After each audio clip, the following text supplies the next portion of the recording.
Hello, and welcome to the Sexuality and Gender and Manga podcast, where we apply a critical and academic lens to depictions of human sexuality and gender as they manifest in the medium of manga. I am Ren. I hold a degree in psychology from the University of Waterloo with a minor in sexuality, marriages, and family studies, and I volunteer with the Sexual Assault Support Center in the field of crisis intervention. My partner on this pod, and in life and love in general, is Dr. J. Andrew DeMann, an associate professor of teaching at St. Jerome's University, and an Eisner Award-winning comics scholar who studies and teaches manga at the university. Hello. And today we are going to be talking about Rascal Does Not Dream of Bunny Girl Senpai. Rascal Does Not Dream of Bunny Girl Senpai is a manga adaptation of the light novel series Rascal Does Not Dream. So, weird translation choice right off the bat. The manga version began appearing in the seinen magazine Dengeki G's comic and is still ongoing as of recording with 12 tankobon in print. The story follows Mai Sakurajima, our titular bunny girl, as she grapples with a mysterious social syndrome that seems to make her invisible to everyone but our titular rascal, Sakuta Azusagawa, who can see her and thus seeks to unravel the mystery around her functional invisibility, whilst also entering into a will they or won't they romance. They will. Yes, they absolutely will. And then, as always, we are talking about themes of sexuality and gender, so if any of that at any point could become triggering for you, please do pop off. Take care of your mental health. I don't think it's going to get that intense today, but, you know. Well, we're talking about an invisible bunny girl. It's not traumatizing, I would hope. Do you want to start talking about this concept that they've developed of adolescent syndrome that should be very entertaining? And yet consistently is not. Can I explain it? Yes. No, I'm literally asking myself, can I explain this? So basically the idea of adolescent syndrome is that if enough people kind of like tune you out, you become literally invisible, not just like socially invisible, to the extent that you can do whatever you want, including dress up in a bunny girl outfit and wander around the library, except you can't. Because our one protagonist will see you. I'm going to correct you there. Please. So, technically, you're not wrong, but you're describing a singular case of adolescent syndrome. The overall theme of adolescent syndrome seems to be that when a mass group of people hold a belief about you, that it affects the way that you are perceived because of the way that other people perceive you. So, like, in the case of Sakuta's sister, she also experiences adolescent syndrome.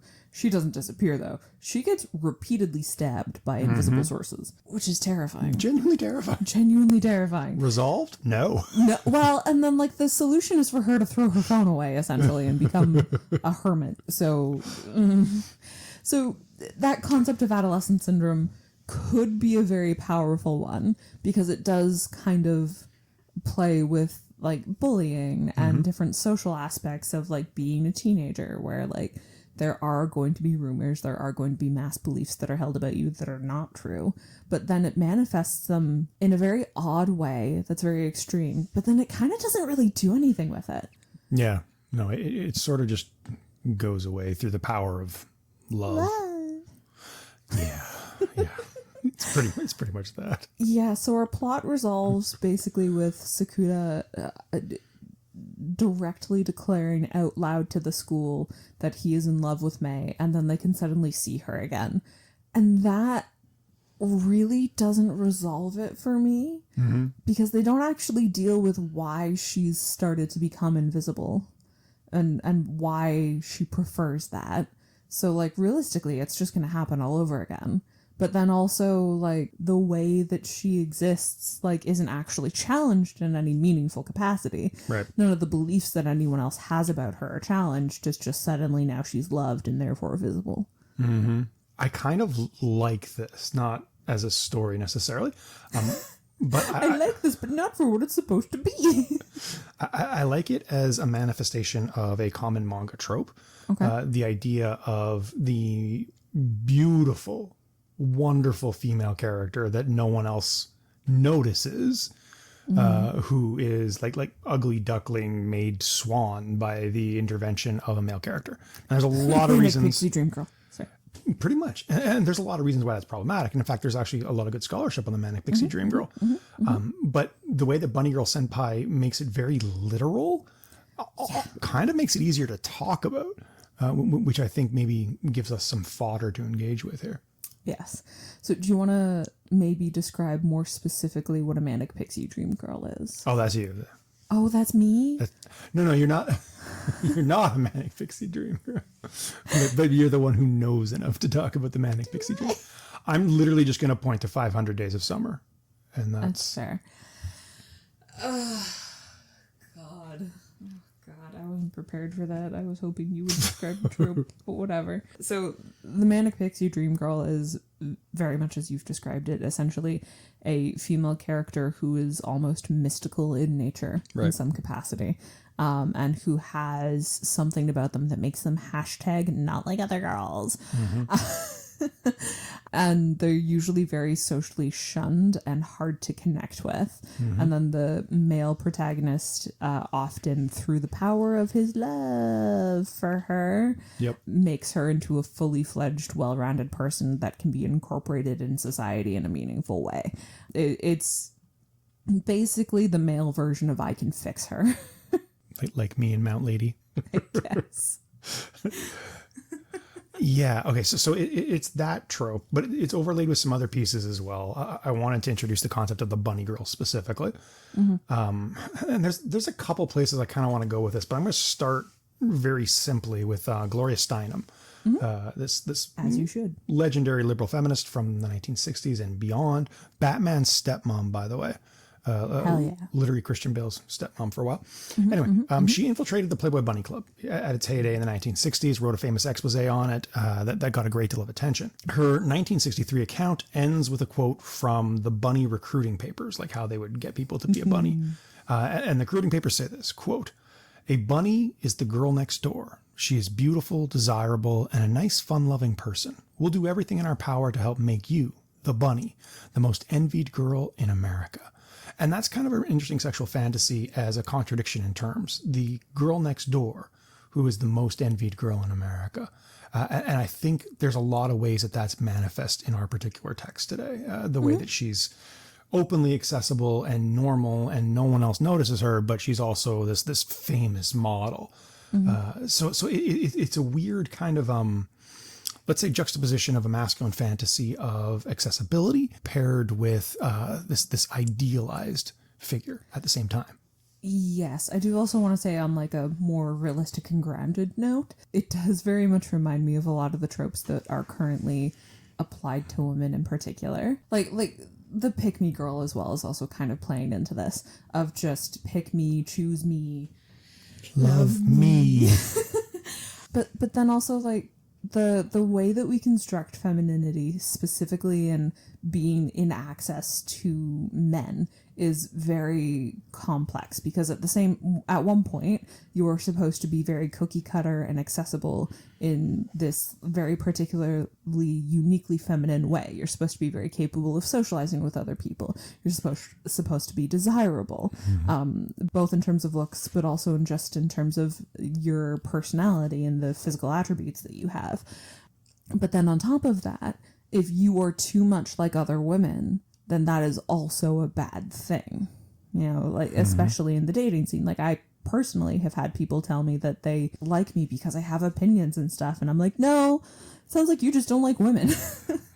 So just this weird dichotomy that women are expected to thread where if you are too much of a person, you are bad and inherently not desirable enough.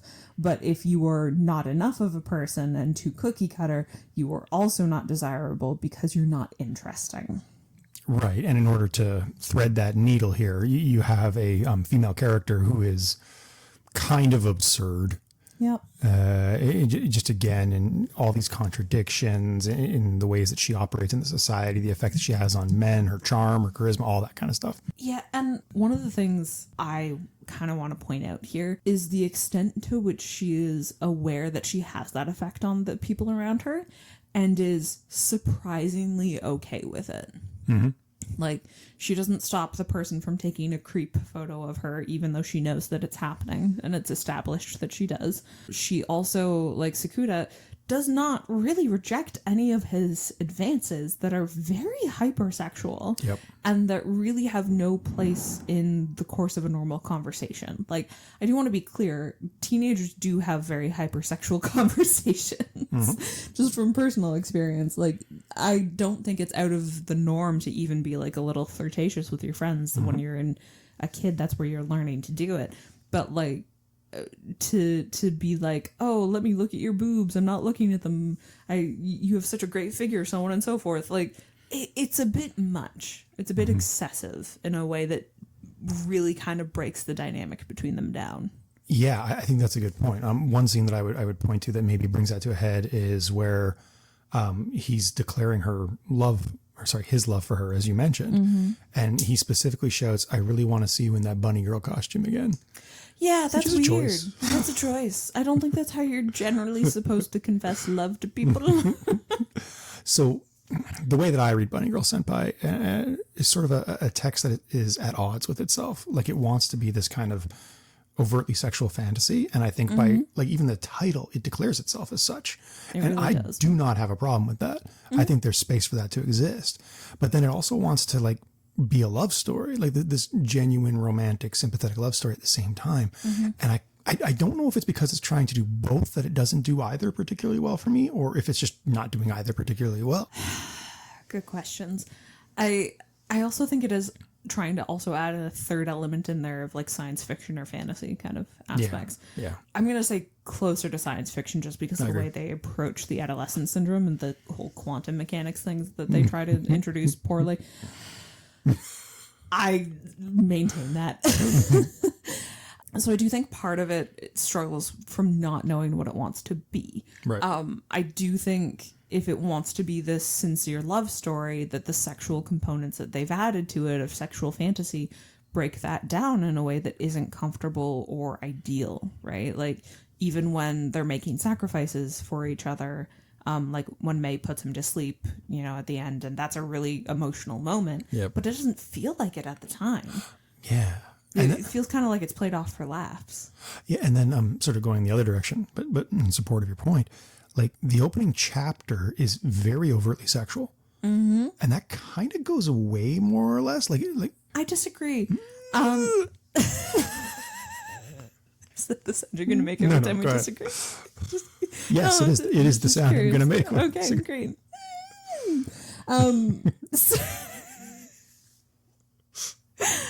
We have fun here. I don't think that sexuality goes away. I think it does something different and kind of morphs less into fantasy and more just this weird omnipresent thing. Because we see him like almost get arrested for essentially child endangerment or being like a weird creep, but he is not. And then the reason he gets actually arrested is for quite literally kicking a girl in the butt. Yeah. Which is weird. Like, he's accused of being a pervert immediately and then agrees for some reason, despite the fact that he really doesn't want to just literally kick a woman's butt. Yep. As one does. It's very sexual. I don't know whose fantasy that is, but, you know. No, I can probably concede this, that it is a different sexual fantasy that it shifts to. But in the opening, it's a supernatural sexual fantasy. It's, holy shit, there is this bunny girl in the library. How could that happen? And no one can see her? Yeah. She could do so much fun stuff. And then, like, there's the one panel that we've talked about. Oh, yeah. It's an image of your protagonist viewed through this foregrounded image of May's, I don't know what we want to say, taint, labia? Like there's some articulation in the drawing of her crotch there. Yeah, there's articulation in the genitalia that does not need to be there. Just, like, very pinched and, like, she got some camel toe going on. It's true. Fair, totally fair. But my point is, like, you read that chapter and you're like, is this pornography? And no, it's not. It's something else. And again, it kind of... I think it kind of is pornography, but that's fine. Is it though? Yeah. How? To a teenager? To a 12-year-old, 13-year-old, maybe? To me, it seems like a very adolescent perspective on sexuality. I agree. And I do think a lot of the people who connect with it tend to connect with it when they are adolescent. And I think maybe the awkwardness that we sense as adults in some ways is playing into why it's a connection point. I do think that the social elements of it are a sexual fantasy. Yes, it's like I would describe it as the framing of something pornographic without the actual pornography in it. Yes. Do you know what I mean? Like the setup feels a little forced. The relationship isn't really cultivated to. Like, there's some scenes I actually quite like when they're dialoguing with each other, but overall I find them kind of inconsistent, and I don't see like a clear through line. Agreed. There definitely could have been more with the characters that was done, and then especially with May. I don't know that I could tell you anything about her other than that she was a model. Yeah, describe her character. Kind of sarcastic. She's a model. Yeah. That's it. Yeah. Yeah. What are her hopes and dreams? To be a model again. And again, I think one of the issues that I have, and this comes back to the manic pixie dream girl fantasy, and I think even more specifically to the manga fantasy that precedes it that I was talking about, this idea of the male character who repairs your existence by taking complete control of your life. That I find unnerving. Yeah, I agree. In kind of a variety of ways. But we do see it as a repeated sexual fantasy in manga. We do. And not just in manga. That's in every genre, unfortunately. But it's incredibly problematic because the message that it's sending to men is that women should be controlled. And then the message that it's sending to women is that it's okay to accept control. And that, like, or that men are the cure. Or that men are the cure, yes. You know what you really need? A man. Penis. It's okay. Liam says our relationship is more gay than heterosexual. So Interesting. we're safe. So related to this concept of possessiveness, this to me is a reach to even bring in this comparison. But I always thought it was interesting because there's another very famous incident, another famous work of literature that came out called Death of a Playmate. Basically, the idea is there was a playmate in the 1980s named Dorothy Stratton who was murdered by a possessive male who had taken control of her life. As happens. And you know what? So that attachment to me should kind of kill the bunny girl. But I don't think anybody knows that story, so I don't know. I'll go a little more critical. There's a 2010 article titled "Sluts, Whores, Fat Slags, and Playboy Bunnies." Woo! By Jessica Ringrose, in which she argues that the Playboy bunny participates in a culture that creates, quote, normalized visual expectations around idealized femininity. These images, which commodify girls as sexual objects, are central to teen girls' sexual subjectivities online. However, demands to present the self as sexy online create discursive contradictions for girls in negotiating an acceptable sexual identity in real life. Demands around visual, desirable, heterosexual femininity online lead to real-life anxieties, conflicts, and violence in their relationships at school, end quote, and can, quote, constitute significant gender equity issues that should be addressed by schools, end quote. So Ringrose's target is the effect on sort of online presentation. Yeah. But she is speaking to this Playboy bunny fantasy, again, described as an idealized girl next door fantasy, but the issues that it raises in terms of the effect that it has on young women in particular, and the ways that they present and commodify their own sexuality, and the ways that they think about themselves, the ways that they perceive themselves, all kind of, I think, ring true to things that we should be critical of in bunny girl senpai.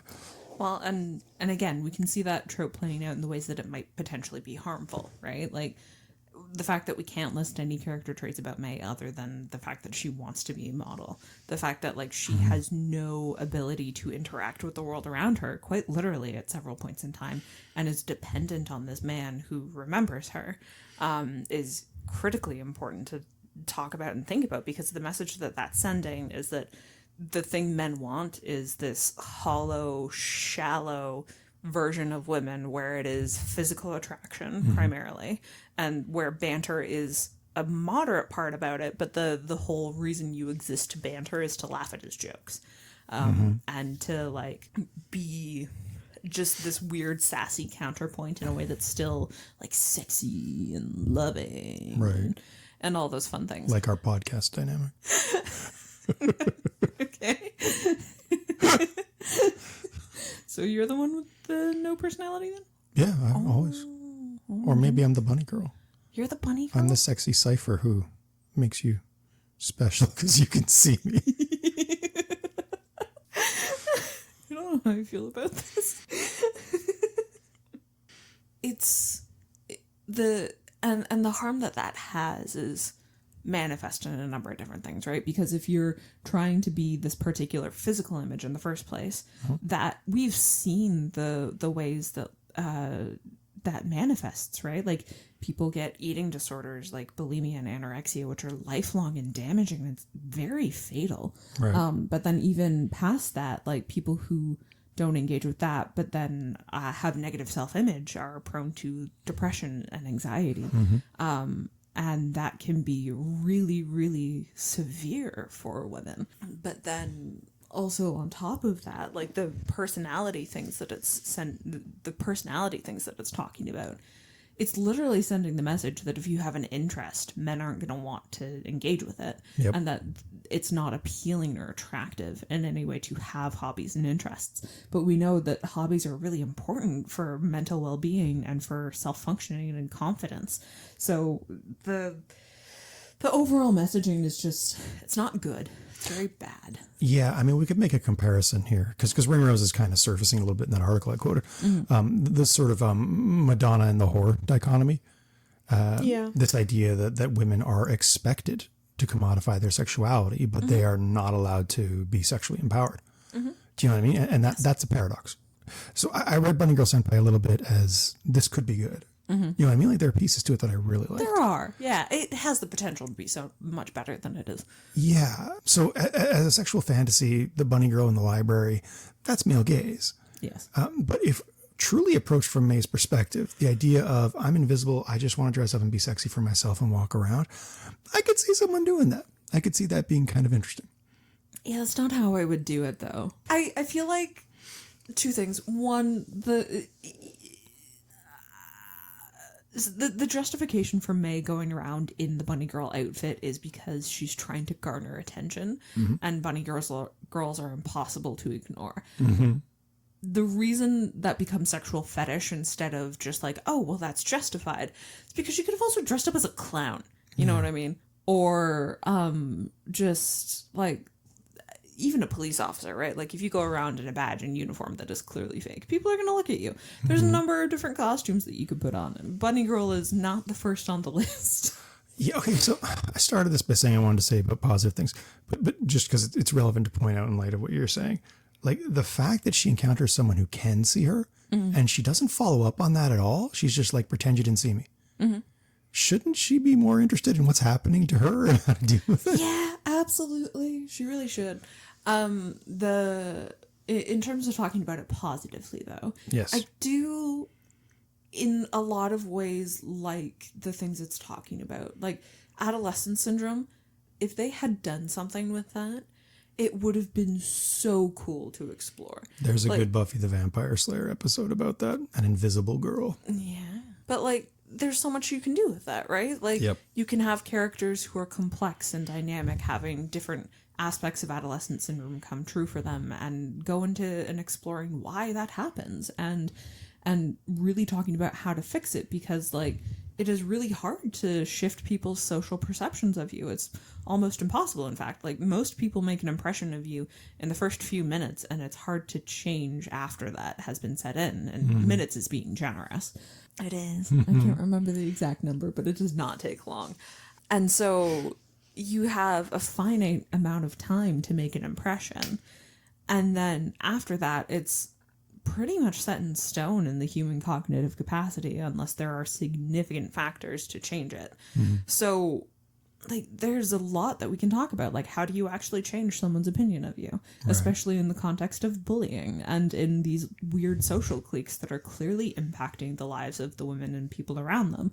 And it just kind of flounders in that it doesn't really do anything meaningful with that, right? Like saying I love you and having love that is stronger than that, I would even accept as an option. If they had presented their love as more meaningful and in a way of like, it doesn't matter if everyone else sees you, I do. Right. And therefore, like, the connection that we've made as close, intimate human beings is more important than what other people say. Because that's kind of valid, right? Like, sometimes you can't control the things that other people are saying, but you can control the way you react to it and the people you do have around you. Mm-hmm. So that would have been cool. That would have been cool. Meaningful. Or, like, if they went around trying to actually influence people's opinions of her, you know, or trying to spread counter rumors or something like that.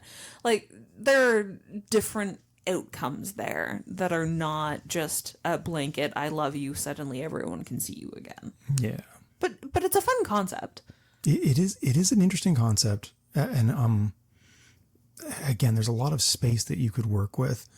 I think they just went in two directions with the concept. They really did. And it's so tragic because that could have been so impactful done differently. Like, I can see why people would be drawn to this story. Mm-hmm. And, like, honestly, there are points at which I am invested that the story then diminishes the investment. Mm-hmm. like the moment with her mom, if anything, like, that's really powerful. Like, we don't ever resolve that plot line, though.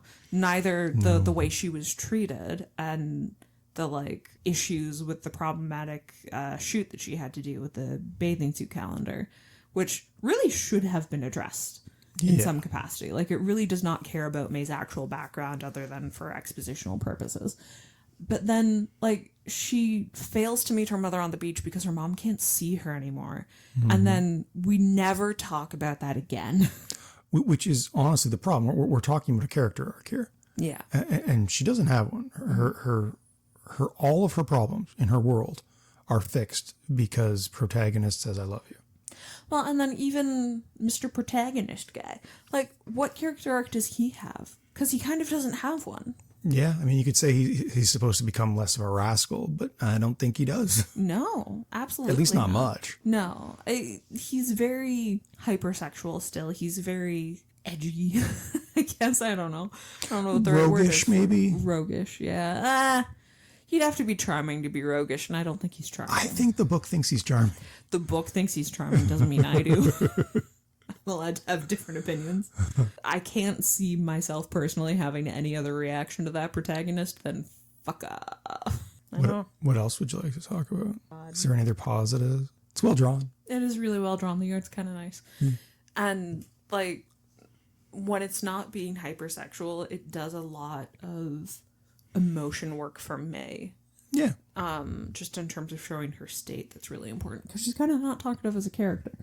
Well, okay, so I mentioned this kind of before as well.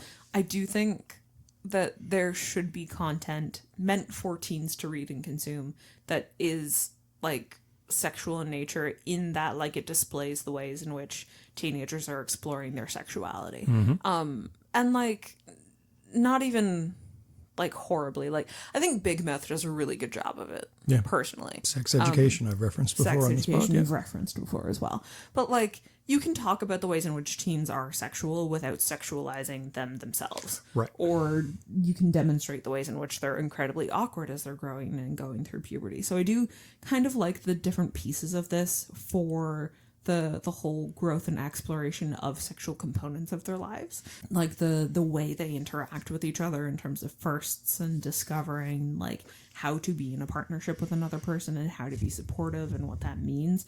Like, there are pieces there that are kind of good. Like, they literally take a train to the middle of nowhere, you know, and then sleep in bed next to each other and don't actually, like, do the deed, so to say, or have sex. What's the deed? Sorry. Your mom.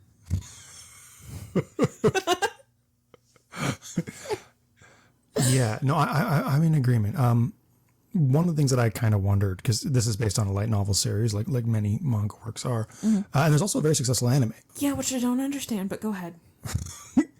I kind of feel like this story would work a lot better as a light novel. When you take out the visualization of the bunny and you approach it as a fantasy construct rather than a visual spectacle, I think you could probably do more in terms of creating less friction and contradiction between these two narrative threads that we're identifying. I could be wrong. Yeah. I haven't read it. I don't know.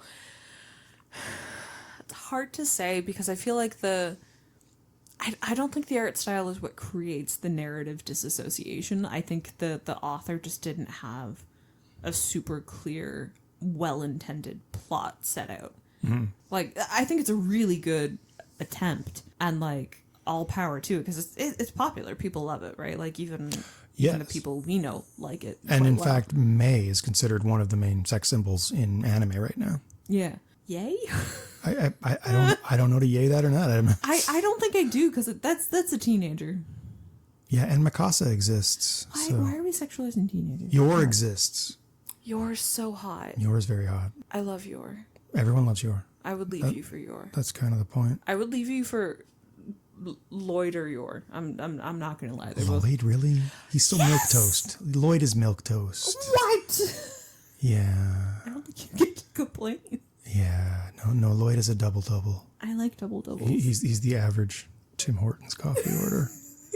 Yours a venti chai latte. They're different levels of spicy, but I can appreciate different things at different times. Yeah, I'm multifaceted. I'm baby. okay with you liking boring guys. That's in my wheelhouse. I can do that. You're like, yes, I get to lower my standards. Yeah. Cha-ching. No, what the fuck were we talking about before? Whether it would work better as a light novel. Yeah, I don't think the art style or the format is to blame. Yeah. Personally, I do think one of the things that having it in a novel format would be better is like a lot of, I guess I'm gonna call it the blank space. Like, especially because I have tried to watch the anime and I found it really hard to engage with. The manga's better, but just in terms of like, there's these longer pauses and silences where the narrative slows down, which is really great for a slice of life thing. You kind of want that, but in this case, it just kind of leaves me feeling a little more bored than anything. And so I do think that the narrative struggles with that in particular. And I think part of that is because May isn't a well-rounded character. And because even Sakuda, he's not a well-rounded character either. Like, I don't really know anything about him in particular other than that he is horny all the time and he has a sister. Yeah, he's got some relationships, but I have a hard time pinning down how his character's defined through them. Yeah. Well, and then we also have this really interesting concept introduced of, like, he goes and gets hospitalized and there are a bunch of rumors about him. Yeah. And we also never touch that. Like, I kind of want to know what happened more specifically. And, like, how that's impacted his life and why, you know. Yeah. It's weird. It's just bizarre. So the yawn means we should do our takeaways. I don't know what hitting the microphone means. I don't know. So I'll go first. My takeaway from Bunny Girl Senpai, I think there's interesting stuff here. It doesn't come together for me. Yeah. This is a situation where I would like flag the author as someone to watch because they might come up with something cool later. Yeah. This isn't landed. I would definitely be interested in their further work just to see if it matures and grows. Like, I do think they have potential as an author. I am inclined to agree with you that this doesn't land for me personally. Although for the people who it does, all power to you. Yeah. But I do think they could be doing much more interesting things with the way they explore sexuality. Like, I'm not opposed to it. I just want to see better. Sweet. That's my takeaway. Also, no, sorry. Actually, I have one more. My other takeaway is that bunny girls are overrated. They really are. Get a girl with personality. Have a life that's interesting and dynamic because your partner that you are living with has multifaceted interests. That's my takeaway. That's not realistic, though. A pair of headband bunny ears and a cottontail. That's so much easier to achieve. I disagree. Point me to a store that I can buy bunny ears in right now. Where could I buy bunny ears? Spirit of Halloween. We just have to wait. I'm not waiting that long. Plus, we'd also be cheap and wait until the day after Halloween. So Absolutely. It's like 50% off. Absolutely. 75. I'm not paying full price for costume. Okay. So next up for us will be Jujutsu Kaisen. Bye-bye. Thank you for joining us. Bye.